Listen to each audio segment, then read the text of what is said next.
how much is there in dry powder ready for deployment, and how soon could we see some transactions? Because I can't imagine the market being too active right now when there are so many restrictions.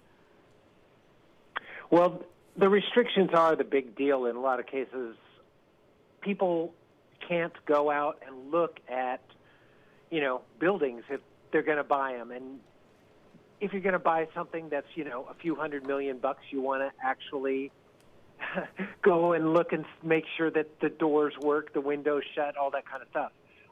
And there is $328 billion, according to Preqin, in dry powder, and that's just private equity ready to buy real estate. But, they need a lot more clarity in the market before they start putting that money to work.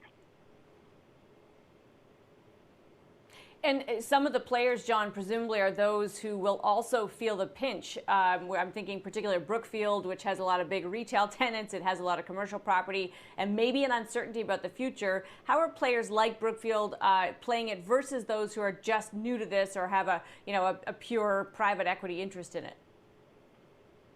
Yeah, well, Brookfield is talking about liquidity is their key. The fact that they got all this money ready to put into new stakes.